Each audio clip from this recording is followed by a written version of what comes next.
They haven't seen each other in 20 years. I'm free to do what I want. But tonight, they're returning to their hometown to finish the ultimate bar crawl. This is our chance to finally conquer the Golden Mile. 12 pubs, 12 pints. And this time, they're going to make it to the last bar, the World's End. Let's go! Go on. What do you recommend? Beer. We'll have 5 of those, please. Yes, today we celebrate, for we have the greatest trio of filmmakers working in Hollywood to come back and make another film for us, another eventful film, that being Edgar Wright, along with actors and writers Simon Pegg and Nick Frost. I love these guys. I love them so much I'd have sex with them. And it's over. Even big ass Nick Frost, I would, man. I love these guys, man. Double decker sandwich, huh? We'll make a reverse ice cream sandwich with me. Reverse Oreo, my ass. I do not care, man. I love these people. And the fact that you will never see them work again ever. That is not the biggest tragedy. Don't you ever say that. that You know, film could there's ever a have. feeling of finality to it, though, anyway, because this is the third part of a trilogy, a tonal trilogy. They call the Three Flavors or the Cornetto or the Blood and Ice Cream trilogy a lot. They call a bunch of different stuff, but it's a trilogy. The first two being Shaun of the Dead and Hot Fuzz. And sure enough, when I saw this, when they were in attendance, the first question people ask is, you guys are still going to make movies together, though, right? And they were like, no, this is actually it. And there's like silence. He's like, oh, come on, I'm kidding with you. We're like all best friends. Yes, there'll be more movies together. Damn it. That was a dumb question to answer in the first place. This trilogy, Shaun of the Dead, Hot Fuzz, and now The World's End.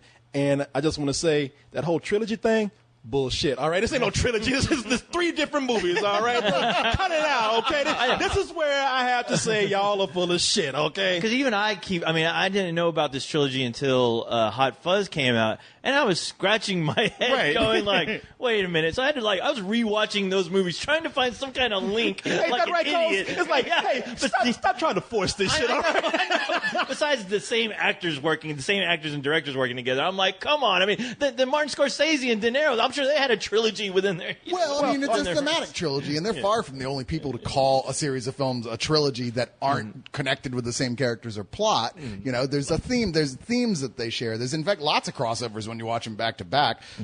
Minor characters that appear. Lots of drinking beer and Lots of pubs. drinking beer. Drinking beer and pubs. It's a trilogy about that pub. Yeah, it's that one pub. Winchester.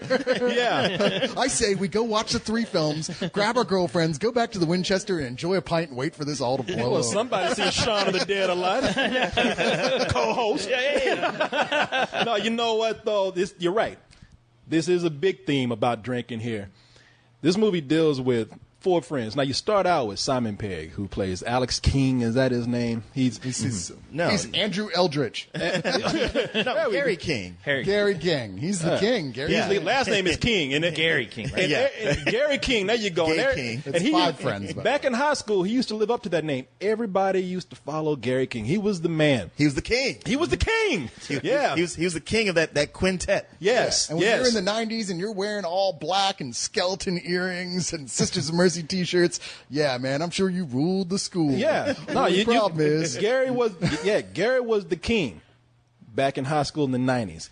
Now, 30-some odd years later, everybody's kind of gone on with their lives. They're responsible. They got wives. They got kids. They got secure jobs. Gary's still fucking up. Gary's still dressing like he did in high school, living like a slob, dyeing his hair. Yeah, I mean, and so Kind of like all you guys. yeah, got nothing going on in his life. So he just says, well, you know what? We're coming up on an anniversary of this great pub crawl that we did, this infamous thing called the Golden Mile, where in the span of one night, they hit up 12 pubs.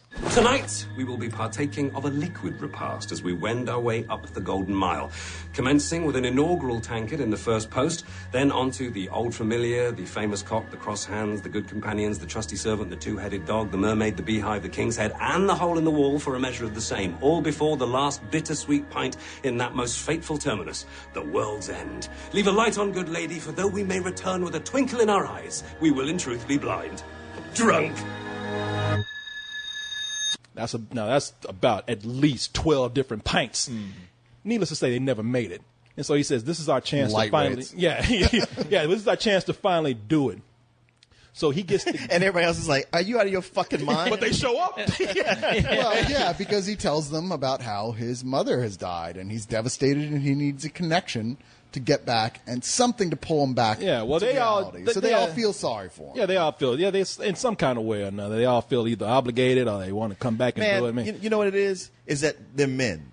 And as guys, we all have a friend who's a big fuck up. Everybody, especially the women in your life, are like, why are you friends with that guy? You're like, I know. You just don't understand. I know. Why you think these guys are still doing spill people? I got no other place to go. Let's not examine that too closely. But he manages to get them to come back, and they decide to go back to their hometown of Newton Haven. That's where it all began. They're going to hit this mile again, and they're going to do it. The only thing standing in their way is that, well, there's been somewhat of a robotic alien invasion in the town. But Gary says, I don't give a fuck. I'm doing this thing. I don't care if it's aliens, robots, pod people. I'm going to hit the World's End, which is the last pub we should have made it to and never got to. And I really like this because, at least this notion right here, I'm not saying what I thought about the movie at all yet, but I really like this theme that they have here because I feel like these guys, they're us if there was an alien invasion happening. We still be drinking. You know, we Still wouldn't be care. hanging out with each other reluctantly. I know. We'd be fucking with the aliens, man. Be drunk and be like, hey, man, hey, boy, what you doing? Shoot that thing. Hey, come on over here, man. Corey, sit down. Oh, boy, come here. I know your mama, man. Come over here and drink with us. You know, all your dirty secrets and along with your dirty laundry. Hey, little bald head, man, come here. The ultimate idea is that in the face of all reason and logic, humans are the most stubborn creatures in the entire fucking universe. And Gary King is the symbol of all of us. Like, I don't care if there's an alien fucking invasion. I'm going to finish this goddamn Golden Mile. Who thinks that way? The human race. Yeah, it's funny. He can't achieve anything in his life. I mean, he's a total fuck up, but no matter if there's a disaster going on, the apocalypse, he's still going to get that last drink. Because it's the one thing he was always good at, getting that drink, you know? And they're in the middle of Invasion of the Body Snatchers, basically. So his way of selling it to his friends is like, look, they're going to get suspicious if we don't keep doing what we said we were here to do. So we got to finish the Golden Mile like we said we were, or they'll know we're on to them. Which I got to say is kind of a weak plot point. I mean, I go with it because it's funny, but I was like, their motivation is not really quite there. I mean, the motivation to keep drinking in the face of an alien invasion is actually less realistic than an alien invasion. Well, I thought it was his power of still stringing along his friends, even through this like crazy ass scenario, where he still manages to get them in these terrible situations, and they're hesitant, really hesitant, but they still go along anyway. You know? And Leon, how many times have we been in the car together after leaving the bar? And Okay, I said, okay. You know what? No, hold on. And I told you, hey, you know what? You like, hey, there's a cop behind us. I said, Leon, they're not going to notice us if we keep drinking. Just keep drink this shit, man. I don't want to go to jail tonight. I really, you know what? I think the strength of this movie is what the strength of all these movies are. I mean, because they take these themes and these plots and these stories, which are a riff on science fiction, action movies, just genre films. Yeah. And the only thing that really, I think, makes those things work is not the themes that they're playing with, but because these guys are so brilliant at writing dialogue and fleshing out these characters. I mean, these are kind of one-dimensional characters, but they're still they still feel very real, and that's because of the dialogue they have. And the chemistry that these guys have, the way this movie sets everything up for you. I mean, it introduces to you all these guys who have been high school friends. You see them go through the motions of every stupid thing we've all done in our past, so we immediately relate to them, relate to a bunch of guys pub crawling all over the place, and you really do see you see their friendship, their bond, but yet when they get into their older years.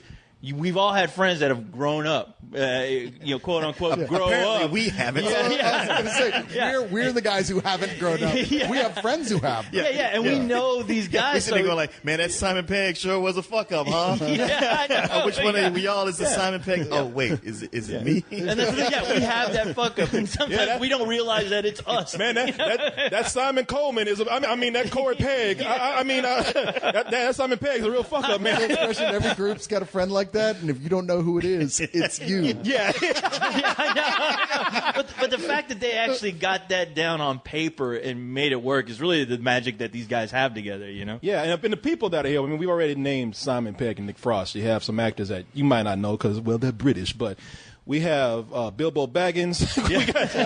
we got Martin Freeman, Patty... Constantine. Would you say Constantine? Patty O'Brien. Constantine, Eddie Marson, and you've seen this chick before, Rosamund Pike, Yeah. who actually plays somebody that Simon Pegg hooked up with back when he's in high school and still thinks he can pull this shit as a 40-year-old adult. But It's so weird to me in this film seeing Eddie Marsan, who always plays a heavy and a tough guy. Not always. Well, a lot of the time. I've only seen him do that like once or twice. Really? I see him play like the role he has in this is what I'm used to seeing. Oh, him see, do. I'm much more used to seeing him. Who as is kind of he? a tough guy. Like even on Ray Donovan right now, he's like a boxer. Oh yeah, I guess that's true. He yeah, is. but he was Inspector Lestrade in the Sherlock Holmes movie. But here he's like the really nervous, fearful, nerdy guy. It's Yeah. like, wow, that's not what I would have expected. And even more so, not expecting Nick Frost to be the guy that you do not fuck with. When Nick Frost has had enough, he is a Viking warrior in this movie. And Well, that's it's what's cool. completely awesome because in the first two, he was kind of the fuck up guy. Right. He's a nitwit, And yeah. here, he's like the really competent, got his shit together, you do not want to fuck with this guy. And I was like, good. Nick earned his chance to do this. well, you wouldn't fuck with him anything. Anyway, he's huge. Well, so true. is it in the trailer that it's like robots and body snatchers and Yeah. aliens and stuff? Yeah. More like body Weird snatchers because you're than- literally at the halfway point of the running time I didn't of this know. film. I thought I went in. I was thinking like, okay, so this is a story about some friends getting back together, and one of them is a big idiot, and what adventures they gonna get into. So when this whole thing, these kids he's fighting turns into a robot, I was just like, What the fuck? Well, it's funny. I wish I didn't know because that's my problem with this film is knowing from the trailer that that's going to happen at some point. And you spend good 40 minutes of Oh, this yeah. film where it's At just least. a normal sort of like old friends, dealing with difficulties in their past, but desperately trying to rebond on this experience type movie, a straight film. And then when it turns into a sci-fi film, it's a sci-fi film from then on. Yeah. It is true. I was thinking just like the first like half of this film where, realizing that, the title is coming from the bar that they're actually Yeah. trying to go to. I was like, hey, maybe I wasn't so smart in thinking what I thought because of that trailer. Because, that part of the film, you want that part to keep going. It's like, you know what? If they forget to bring in this whole other element, I'm not going to care because I'm still having fun hanging out with these guys. Well, Yeah, I exactly. felt kind of the other way because, as much as I was enjoying that first part, I was really looking forward to seeing the sci-fi movie that's the third part of this series. See what did these guys do with sci-fi, and I found myself getting impatient after a while. I was like, man, how many fucking bars are we going to go to before somebody turns into a robot and tries to kill people? I have to admit to feeling the opposite. Like I was shocked when the robot shit came in, but later I was like, wow, I was kind of enjoying the first. With it being a straight movie, a little bit more than You the rest of the actually stuff. yelled when the robot came up. You said, "What the fuck?" He woke me up. I was like, "Shit!" What happened? No, you know what? I think that's the beauty of this movie, and I wish that I could have had your experience with this because I knew what was going to come up. I'd seen the trailer for it. They make it very clear that this is some sort of alien invasion happening. Even before the movie came out, a lot of people took the title and they thought that it was a movie about the apocalypse. They thought it was that Last Night on Earth. I guess technically it could have been, but Yeah. Especially with the other movie coming out. with the one with This is the end. This is the end. Yeah, a lot of yeah. people thought, and they were comparing that too. Nick Frost is going up against Seth Rogen. I was like, shut the fuck up. Which one will win? Shut up. Yeah, verse. Yeah. Maybe in a pie eating contest. But I wish I could have had your experience because as I was watching it, I said, this is really cool. I know what's coming up, but this is functioning so well as I don't know what you would call it. Comedy? Well, I would say Sort of a black comedy. I don't want to say a coming of age story, but Yeah, kind of. is Coming of really middle old age. Yeah, very late for coming of age story. Yeah, coming of middle age story where these guys are trying to recreate this one night. I guess that's what it is about. It's sort of about nostalgia worship. Yeah. and I love that. I say this is working as a great movie about old friends having to reconcile their differences and having to deal with this nostalgia worship they have. And I wish you didn't know. I mean, I wish I had known that you didn't know that was coming up because I would have been looking at you the whole time. I would have been ready to laugh. I just been staring at you the whole time. But see, I agree with you to a certain extent. I think that again, it goes back to what I was saying, where when they start playing with science fiction and horror and all that kind of stuff, they're not doing anything new with it. This is Invasion of the Body Snatchers to a T. Right. But I think the reason why it works here is because that theme of conform and join us to just be like everything else, it fits within what this character is trying to go through. This is a guy who can't find his identity. Simon Pegg's character. He has no identity. He doesn't know what to do with his life. But at the same time, he doesn't want to conform to be what the rest of these guys are. Because, I mean, they do show these guys. It's not until they're all the same guy. You know, they show them when they were in high school. Sure. But when they grow up, they're all the same guy. Yeah. But weren't they kind of all the same guy back in high school? No, you had the guy who was. I mean, they were all his You had flunkies. the guy that was the nebbish little guy. You had Nick Frost's childhood character who Best was friend. Yeah, who was kind of the best friend. And I mean, they all had their own thing going on. Like, it's kind of a subtle way of like you said, having Simon Pegg's point of view is like kind of already going through this, where he's noticed his friends were pretty much already, became pod people and then became the people who they are. Where he's still trying to, like, he's really, out of his pure friendship and just love for the past with these guys, trying to get those guys back. He's trying to wake them up, from their pod sleep, and with this whole other element going on, it really does make for an interesting story. But when that sci-fi element does kick in, the problem I kind of had with it, and it was a very small problem, it felt like the movie became a chase film after that. Yeah. With all these funny little things, these little minor character moments that were really helping it,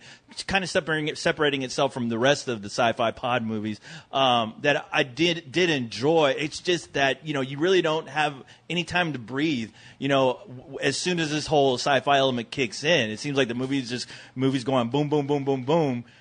Still enjoying the comedy of it, but it was like, wow, I wish we can have some, I don't know, more moments with these guys together. Well, see, I was the exact opposite. I thought we had gotten to that point where I was like, okay, we've gotten everything we need to know about the relationships between each of these guys. And it sets up for once we get to that point where it's a sci-fi film, and which is admittedly a dramatic tonal shift in the film, no question. But the movie needs it at that point. And all those things, the unanswered questions are still going on. The bridges that the gap can't be closed between these people's friends starts to be able to close, and they start to be able to understand who they really are and what's really going on in their lives in the midst of all this action. And even as you pointed out yourself, the action itself is just a metaphor for what's going on inside their own lives. I mean, my theory is that somebody dosed LSD in Simon Pegg's beer at one point, and he's just tripping balls. No, I considered like maybe that's how this is going to be. I would only disagree with what you said in as much as you made it sound like Simon Pegg, Gary King was trying to do something noble. Like, I have to pull my friends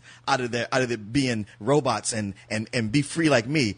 He was being completely selfish. Oh, yeah. He was. Yeah. No, I didn't say he was right. No. He was more like, look, I'm down here, and I need these guys to come back down here so then I can be the king again. He is being selfish, but there's no question that he still looks at things that way. Like, he looks at his friends and goes, these people are just pod people. They're not really happy. They may think they're happy. They're not. But as the movie goes along, we find out he's right. They're not happy at all. They Their may not lives be kinda suck. ecstatic, but There's a lot of shitty stuff There's in a their life. big gulf between him and them. That there's a lot of illusion in all their lives that they're putting up too. They're saying, "Oh no, my life is good like this." And a lot of stuff they're saying is bullshit. They're kind of living a lie just as much as he is. Not even close. Not even Nick Frost.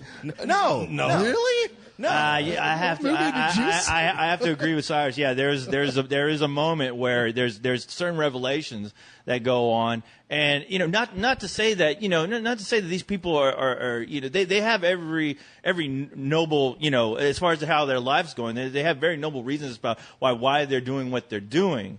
But you realize that some of this stuff is a mask. It's embarrassing to them.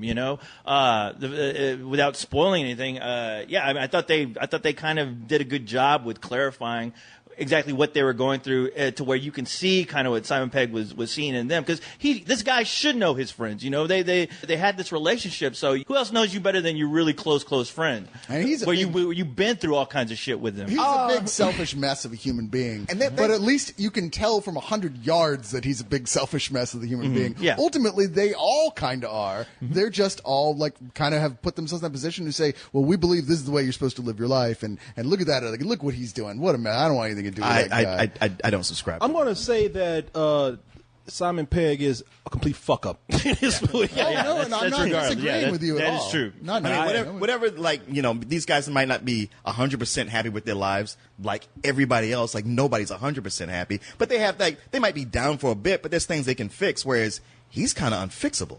Yeah, it gets to a point where it wasn't even about him saying, well, shit, man, let me just stop because I'm about to ruin it. Save it for the spoilers. I just can't, yeah. But, I will say this, though.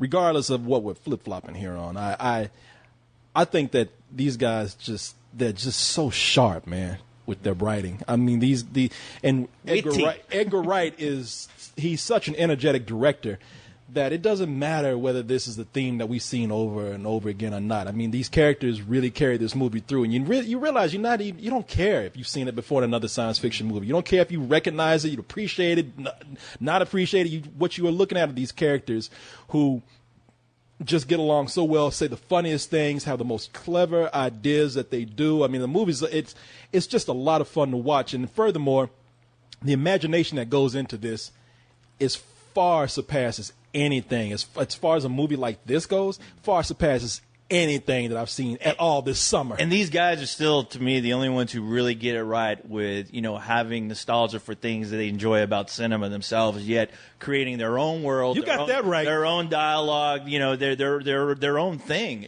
which is really hard to do. But these guys make it seem, when you watch their films, all three of them, they really make it seem effortless. Yeah, I'm sure there was some effort. No, you're right about that. We see, this is my problem when I see, I'm not going to even name directors. I don't even want to point fingers right now. They might get offended because they listen to this kind of They may be listening. Yeah, they might be listening to this.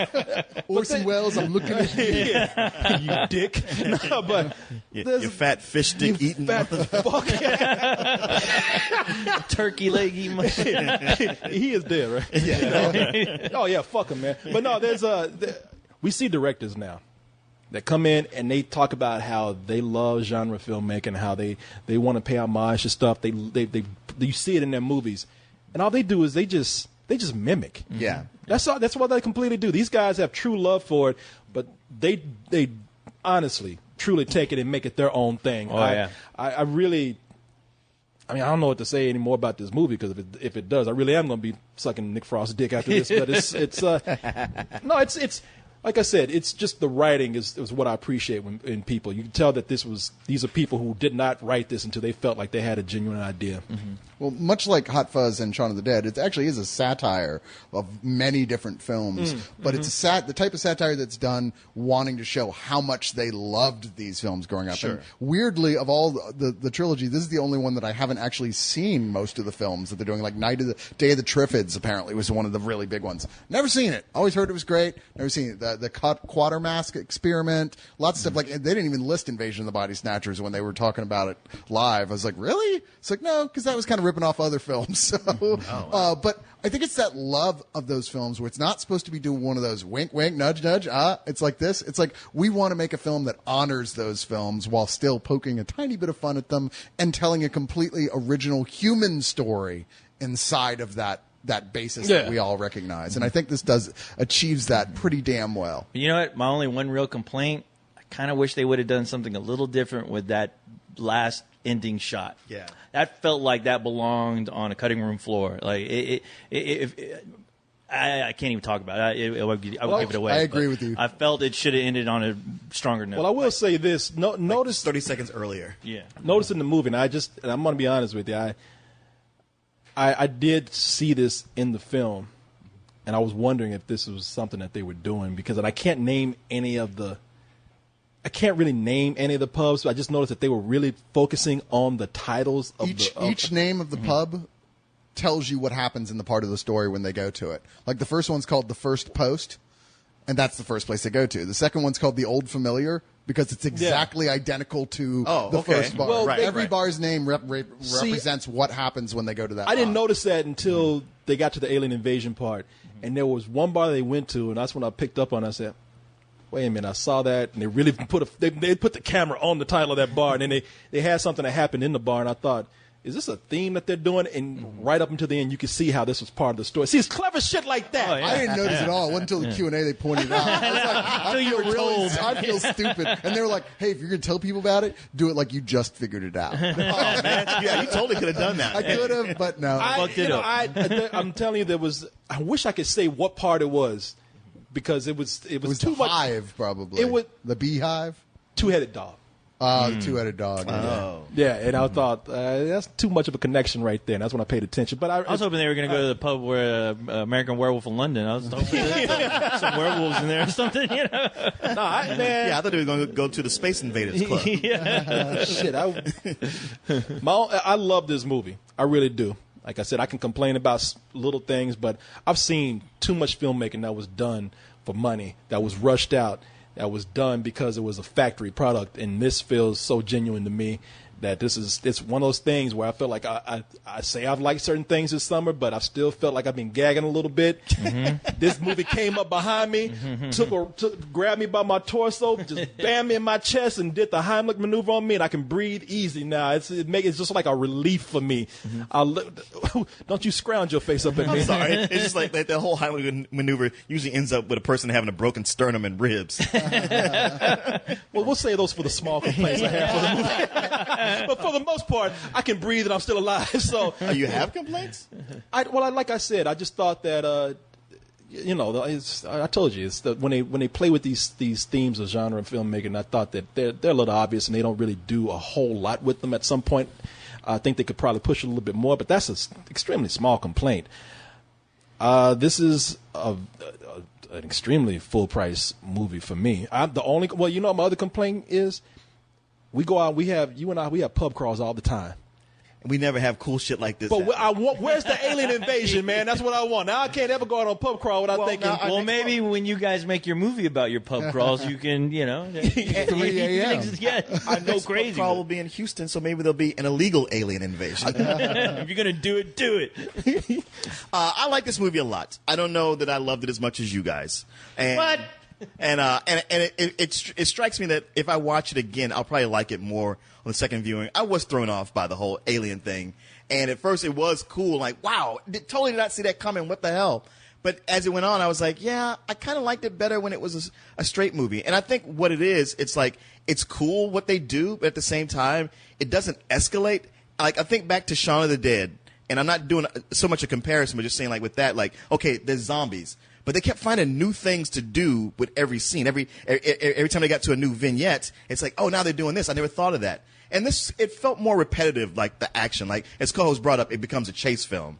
And it's a chase film where there's not a lot of new things going on each time. At the same time, I was, as you guys heard, I was laughing all the way through the movie. Probably chuckling more toward the end. But still, a lot of fun and certainly, worth seeing. I'd give it a low full price. It's funny, like I still once again had the exact opposite reaction where I was like, I just couldn't wait for it to become a genre film, and that was the main problem I had with it. I was like, come on, man, we know this is supposed to be a science fiction movie, and you're featuring like a very kind of dry but well done British character-based comedy. I was like, I want to see people's heads explode, goddammit, and them tell funny jokes about it. But this is ultimately, it's a great Edgar Wright film. It's just a little slower paced for half of it than we usually expect.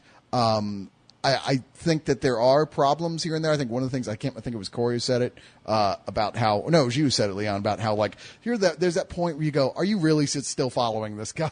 Yeah.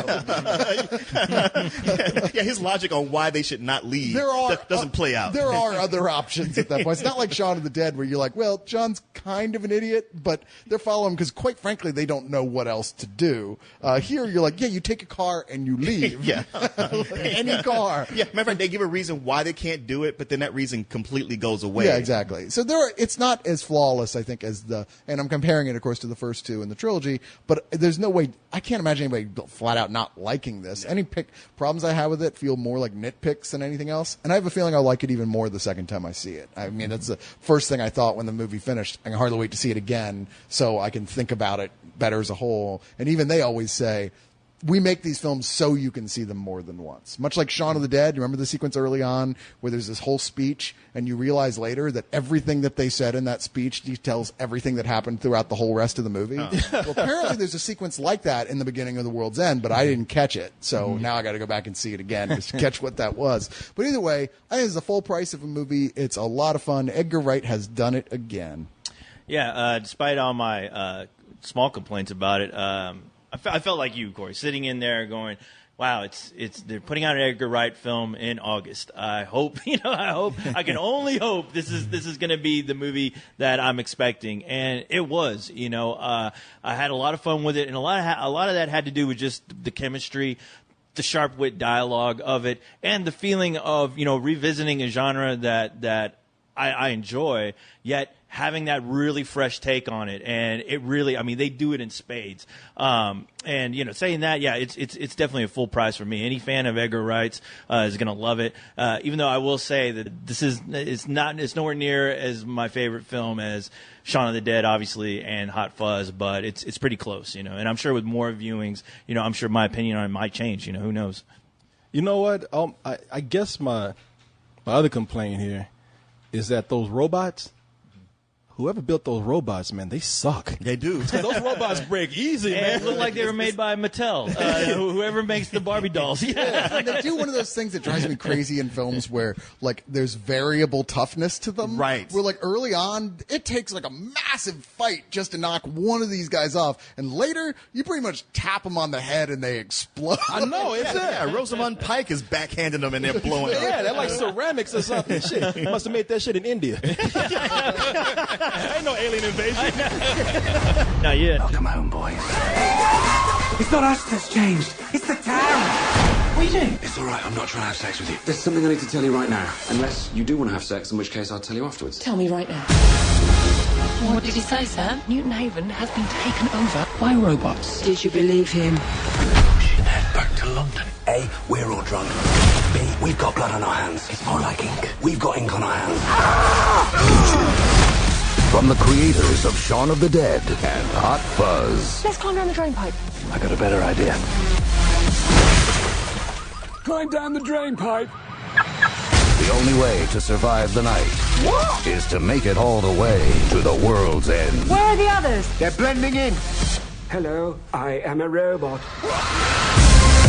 We're just 5 friends on a night out, having a good time. The world's end. What the hell is that? We are going to get to the world's end if it kills us. Oh no. Doomsday.